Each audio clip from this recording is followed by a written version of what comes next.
Hi, I'm Skinny Cheeks. Update 36 is almost here on PC and coming very soon on console, so I wanted to do a recap video to get you all caught up on all of the important changes coming in the Firesong DLC. Real quick before we get started, if you've been wondering why I've been a little quiet here on YouTube these last few weeks, it's because I've been working on updating my website, so as of now, all of the build pages are current for Update 36. I've been slowly migrating things over to a new format and will continue to try and optimize and make the pages better and better, so I hope this is a good resource for you guys in the coming patch. But with that out of the way, let's go ahead and get into it.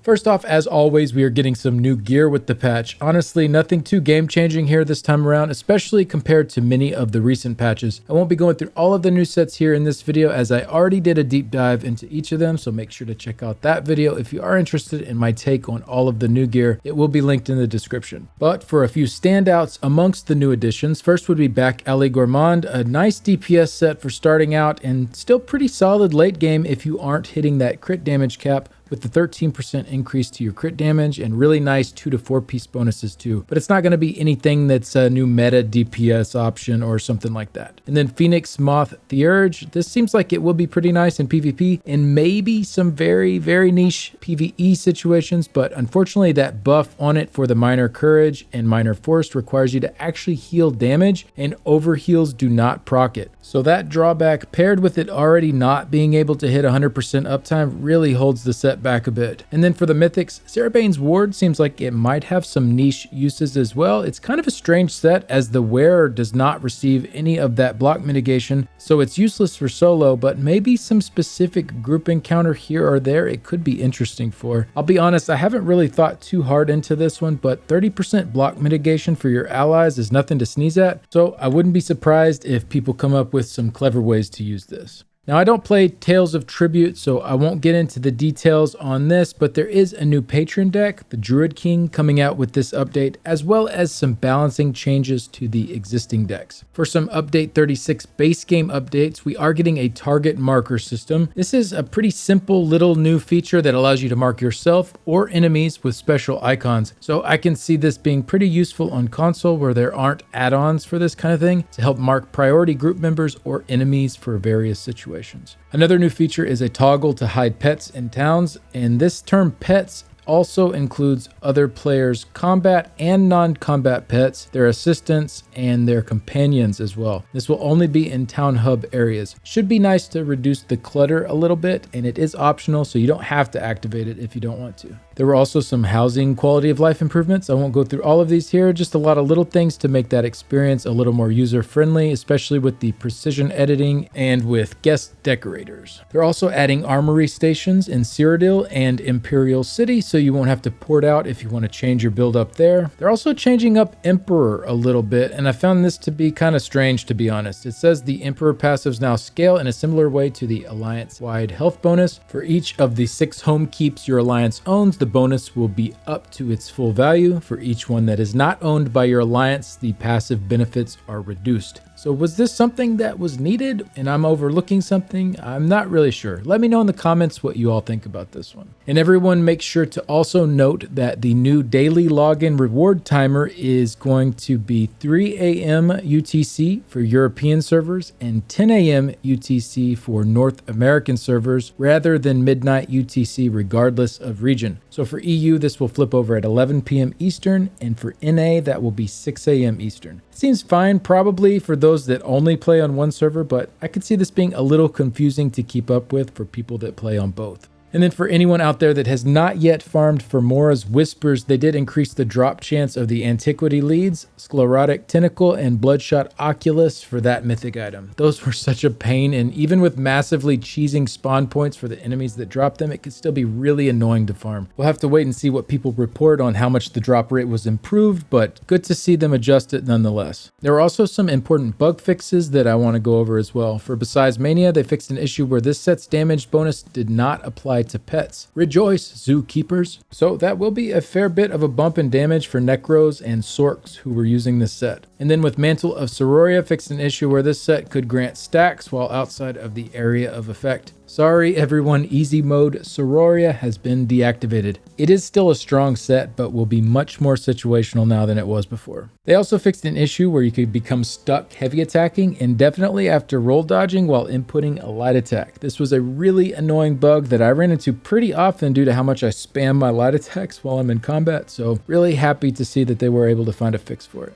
And then with Path of Darkness fixed an issue with this ability in Morph's Major Expedition where the visual effects could flicker and cause client performance issues. I think this is one that was causing a big issue on console. If I recall correctly, people actually had to stop using this skill because it was causing people to crash, I think. So good to see that this one is resolved. I did notice some weird particle effects and stuff on PC as well, but never really had performance issues because of it. So while we are on the topic of bugs, I think it's probably important to point out a fairly important bug that is present going into update 36. And this isn't a Dragonknight specific bug per se, but Dragonites are the ones that are going to experience it in a noticeable way due to how their skills function. You might have noticed trial dummy parses for Dragonknight mysteriously going up for those testing on the PTS. Many were speculating that maybe DKs were stealth buffed or that the bug fixes in update 36 benefited the DK for some reason and caused their damage to go up. We've seen them move from the 127k DPS range to up over 132k at the high end on trial dummy parses. Unfortunately, this does seem to be because of a bug that is happening when you're interacting with the trial dummy. DKs have their standard ability that has a flat % increase to their damage done. Something is going wonky with this and it's getting stuck on your character and it's causing you to deal more damage than you should. I won't get into the specifics of the reproduction of this bug, but it is one that will happen without purposeful exploiting. It is really easy to have it accidentally happen. So in the case of those parses on YouTube, it isn't that noticeable and it definitely was not purposefully done. But in other cases, you can see that the DPS is over 140k here, which at that point, you can obviously see that something is wrong here. And then if you mess with it long enough and the bug keeps stacking on itself, you can see it start to get into kind of nutty territory with over 250k DPS, and then even crazier here at over 450k DPS. Obviously, if someone submits a parse like this, it's pretty easy to dismiss it. It's obviously cheesed. However, my big concern is for those that only slightly bug out and end up doing just a little more DPS than they should, or with those that normally have average to below average DPS levels, but they benefit a lot from this bug, but that benefit does not push them into red flag territory. For example, let's say someone that does 80k DPS normally, they post a parse at 110k DPS. Well, that 110k DPS parse on its own isn't going to look suspicious, but you can see how this might cause some problems when it comes to qualification parse submissions. I think the only thing we can really do for now to verify the validity of the parses is to check into the update 35 submissions for Dragonites. Look at the max values that specific abilities were hitting for with whatever setup that you were wanting to compare, because none of those should have changed. Nothing really changed with Dragonites or the skills or the interactions there that would cause the max values to change. So obviously there could be some slight variations for different reasons between the builds, but this should at least give you a good idea and help spot if something seems out of line. For example, if someone's missing a ton of light attacks, they're weaving really slow, but then they post 125k parse with max hits that are higher than they should be, it probably isn't a legitimate parse. And if this does happen, it definitely could be that they did not even mean to, or they didn't even know it was bugged. They didn't realize it. They're probably just happy they hit such a high parse and didn't know how they did it. So like I said, it's something that can happen very accidentally when practicing on the trial dummy. So don't call out people for trying to cheese or whatever. Just politely let them know about the bug and tell them that they do need to resubmit their parse. For console, this is going to be a little bit more tricky since there aren't combat metrics reports to look at, but I think you'll probably need to have it as a requirement to have the damage numbers turned on for the video submissions and just take a look and make sure that none of those max hits are showing anything too crazy there.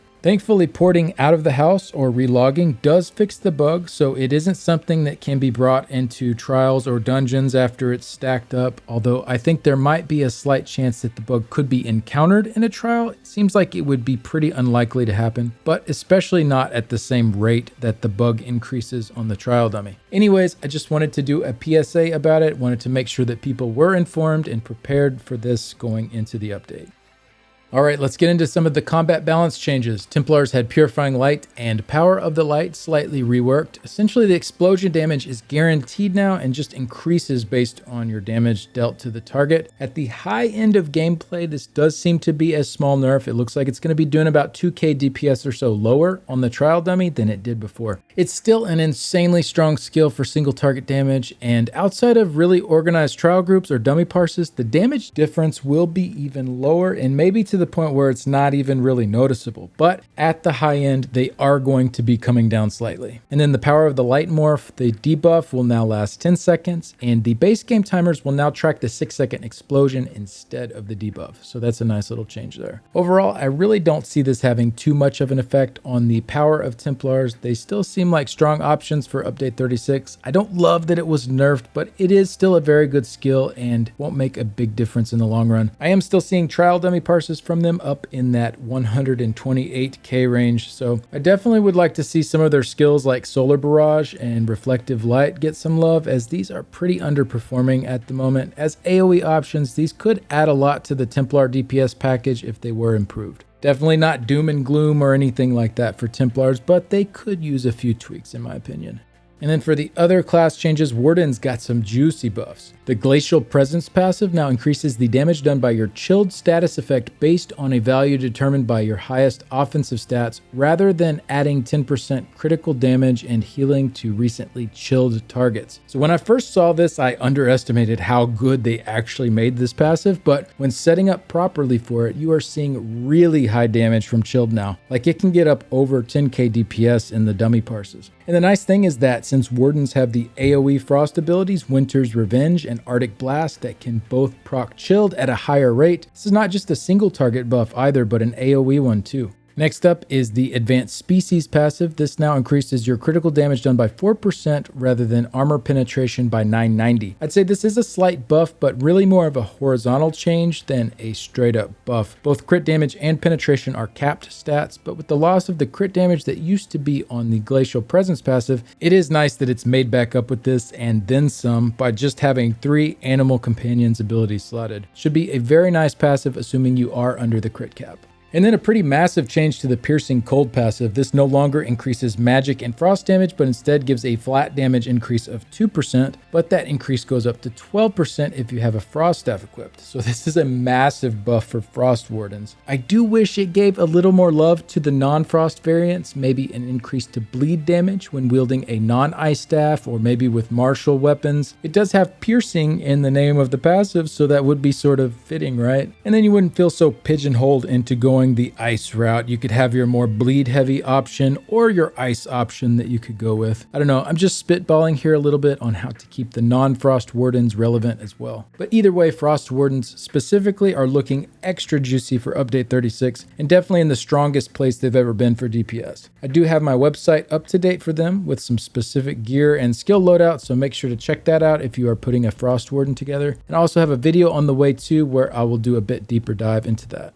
All right, next up for the balance changes, Resolving Vigor. They reduced the healing from this morph by approximately 10%. Yeah, the heal on this was pretty cracked before. It probably needed to be nerfed. I think this morph will still be really strong even after the nerf. And then Occult Overload. This got a pretty big nerf as well. Reduced the damage per stage to 1037 down from 2560. So almost a 60% nerf there. Pretty drastic. They did add in that this node also applies a random status effect to enemies hit. So a slight buff to that aspect of it, but they also added a cooldown of 1 second to prevent cascading effects. So this was mostly used in PvP before. I'm not sure how it will be now, if it will be worth it anymore with the lower damage, but maybe it's still okay. I don't know. For those caught up in the PvP scene, let me know what you guys think in the comments. And then we'll move on to the Destruction Staff skill, Weakness to Elements, and its morphs. They got some tweaking, increased the duration of the base morph to 30 seconds up from 20 seconds, and then Elemental Drain. This morph morph now increases the duration to 60 seconds at the final rank. So this is the Major Breach and the Magicka Steel. And then the other morph, Elemental Susceptibility, this morph now applies each elemental status effect, burning, chilled, and concussed every 6 seconds, rather than applying a random of the 3 every 6 seconds. And then also this morph no longer gains extended duration and lasts 30 seconds, down from 60. So this is actually a pretty nice buff to Elemental Susceptibility in a few different areas. For starters, in solo play, you'll get your Major Breach and then high uptimes on Minor Vulnerability from the Concussed status, Minor Maim on the enemy from the Chilled status, and high burning uptimes as well for some good damage.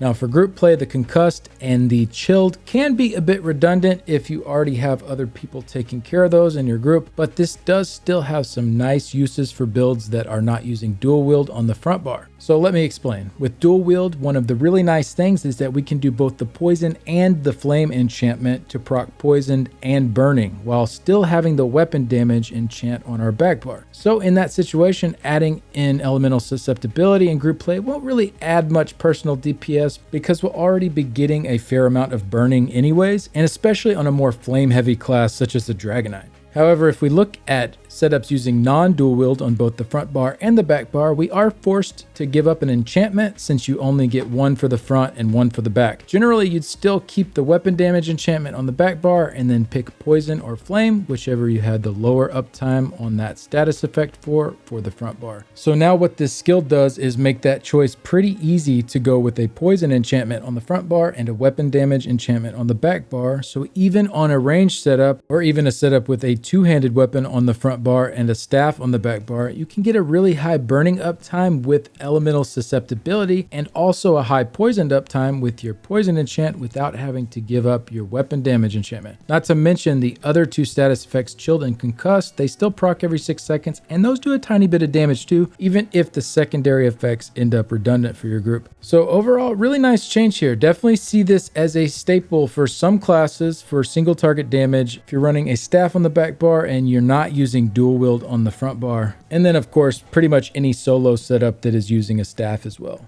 And that's pretty much it for the main changes. Pretty rare that a video of this length can sum up a whole patch from ZOS, but they were a bit quieter this time around, especially on the balance side of things, which honestly I'm pretty good with. It's kind of nice to have something a little bit less jarring, and for the majority of gameplay, we can just keep doing what we've been doing since update 35. Thanks a bunch for stopping by. If you haven't already subscribed to the channel, it definitely helps out a ton. It's free and you can always change your mind later if you're no longer interested in the content. Big thanks to my current Patreon supporters and YouTube members. If you'd like to support the channel along with the website, there is a link to the Patreon page in the description below. And a special thanks to Nicholas, Simon, Cougar is Bay in the Cougar City Guild, the Order of War Guild, Iffy, Cantankerous Cat, Shady, Blake1816, Mordecai1212, Santanico, Nalandia, Florian, Vidridi, Cha-Cha, and Unemployed. Thank you again for stopping by. I'll see y'all in the next one. Bye.